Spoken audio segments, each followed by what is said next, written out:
आज हम चर्चा करेंगे फिर से एक बार उत्तर प्रदेश की सत्ता पर। जी हाँ, उत्तर प्रदेश की सत्ता पर किस तरह से समाजवादी पार्टी के राष्ट्रीय अध्यक्ष अखिलेश यादव जी ने फिर हमला बोला है और इस बार हमला डबल इंजन की सरकार पर बोला गया है। हाँ, किस प्रकार से उत्तर प्रदेश के अंदर उन्होंने यहाँ पर गंभीर आरोप लगाए हैं कि जिस तरह से अधिकारी सरकार को धोखा दे रहे हैं और सरकार जनता को धोखा दे रही है।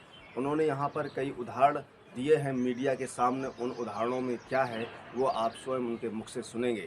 नमस्कार, मैं हूं मुकेश कोरी। आज हम यहां पर चर्चा कर रहे हैं उत्तर प्रदेश की समस्याओं को लेकर, उत्तर प्रदेश के अंदर हो रहे उद्घाटन यानी फीता को काटने को लेकर। और यहां पर उन्होंने कहा है कि उत्तर प्रदेश के सीएम योगी आदित्यनाथ जी की हिम्मत नहीं हुई है कि वो सहपई के अंदर जा सके। आखिर वो सहपई के अंदर क्यों नहीं गए। फेक एकाउंटर पर भी चर्चा की है जो लगातार उनके मुद्दे में रहता है।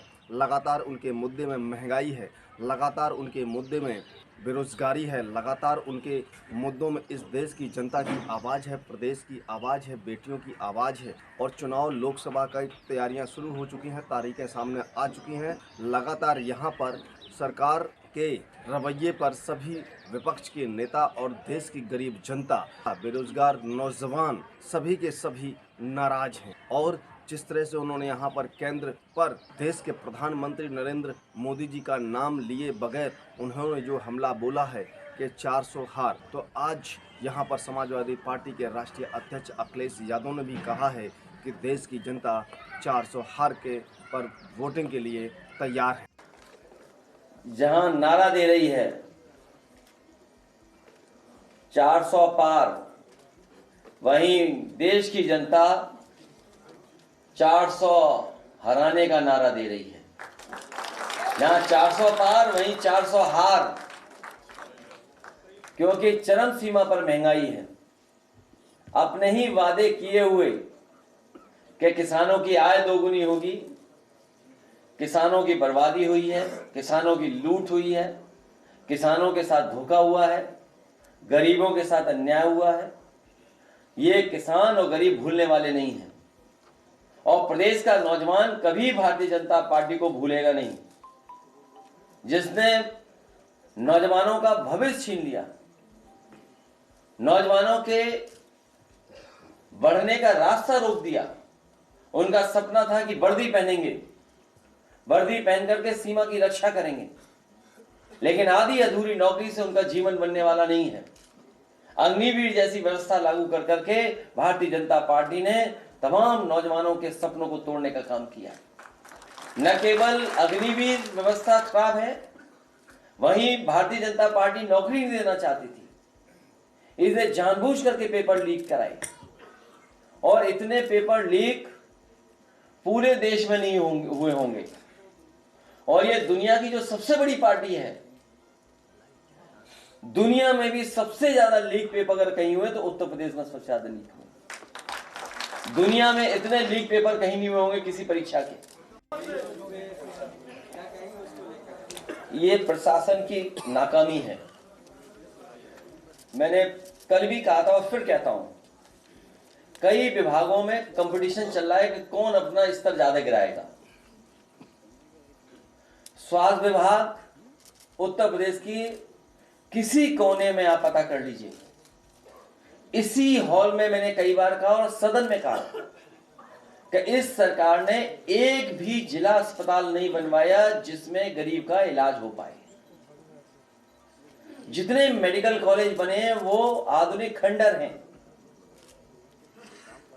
और याद कीजिए, कुछ दिन पहले मुख्यमंत्री जी जा रहे थे सैफई मेडिकल कॉलेज में 500 बेड सुपर स्पेशलिटी हॉस्पिटल का उद्घाटन करने, लेकिन वहां पर मैंने वीडियो पहले जारी कर दिया जहां पर अधिकारी फीता लगा करके खड़े थे।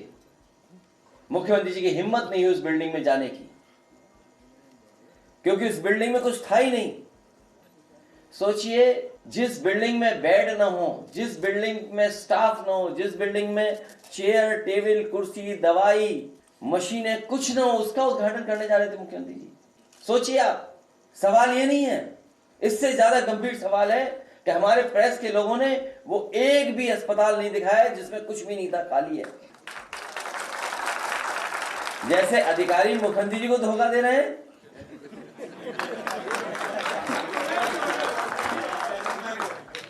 एक मुझे वीडियो मिला मां गंगा का गंदगी का, हमने ट्वीट कर दिया, अधिकारी सफाई करने पहुंच गए। मैंने केवल वीडियो ट्वीट किया तो आप देख लीजिए, अधिकारी पाइप लेके पानी का, बोलो गंगा में पानी इतना, और पाइप से सफाई कर रहे थे, बताइए घाट। कमाल है इनका। तो ये सरकार जाने वाली है, हर बात पे इन्होंने झूठ बोला है।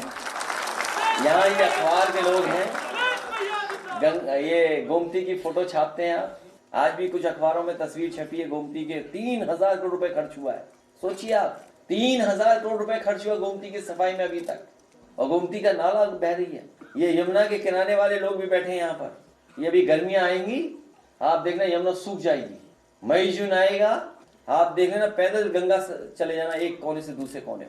कौन जिम्मेदार है नदियों की बर्बादी के लिए? यही बीजेपी के लोग। मुझे याद है जौनपुर में फेक इनकाउंटर किया गया, अभी प्रतापगढ़ की घटना है जहां एसटीएफ का एक कस्टोडियल डेथ है प्रतापगढ़ की, उसमें आपने क्या कार्रवाई की? या मुझे जौनपुर में याद है पुजारी यादव जिसका फेक घटना हुई थी, उसके बाद एसटीएफ के लोग पहुंचे, जेल गए कई लोग, दबाव बना रहे थे कि केस वापस ले ले परिवार। जब गांव वाले निकल करके आ गए तो पुलिस के लोग कहते हैं कि हम बिजली का बिल लेने आए थे। रात में बिजली का बिल लेने कौन जाएगा प्राइवेट ड्रेस में? सोचिए आप। ये जो इलेक्ट्रोल बॉन्ड वाले पकड़े गए, ये तो छोटी चोरी बता रहे हो आप। ये चंदा वाली वसूली, चंदा नहीं है वो, याद रखना, चंदा शब्द गलत बोल रहे हैं आप, वो चंदा नहीं है, वो वसूली है। आय दोगुनी हुई नहीं, स्मार्ट सिटी बनी नहीं, क्या इंफ्रास्ट्रक्चर में काम हुआ है, बिजली महंगी, सब कुछ महंगा, और हिसाब किताब लगा लो तो बताओ 10 साल में नमक कितना महंगा हुआ। और इन्हीं की सरकार में एनसीआरबी का आंकड़ा कहता है 1 लाख किसान ने आत्महत्या की है। 1 लाख किसान ने, क्या आप कल्पना कर सकते हैं? 1 लाख किसान इस देश का आत्महत्या कर ले। नौजवान आत्महत्या कर रहे हैं, पेपर नहीं लिख पाए, परीक्षा कैंसिल हो गई, आत्महत्या कर ली। डिग्री जला करके चले गए, कहा कि इस डिग्री से मुझे कोई नौकरी नहीं मिलने वाली है, माँ बाप को माफी मांग के चले गए। सोचिए आप। तो आपने ये खबर सुनी, आपको ये खबर कैसी लगी है उस पर अपनी राय कमेंट बॉक्स में जाकर जरूर दें। आपने अभी तक हमारे चैनल को सब्सक्राइब ना किया हो तो नीचे जाकर सब्सक्राइब बटन पर क्लिक करें, बेल आइकन को प्रेस करें, जिससे कि हमारी पढ़ने वाली प्रत्येक खबर का नया नोटिफिकेशन सबसे पहले आपको प्राप्त होगा। अभी तक आपने हमारे चैनल को ज्वाइन ना किया हो तो ज्वाइन बटन पर क्लिक करके आप हमारे साथ जुड़ सकते हैं, और हम फिर मिलेंगे एक नई खबर के साथ। तब तक आप हमको इजाज़त दीजिए। जय भारत, जय हिंद।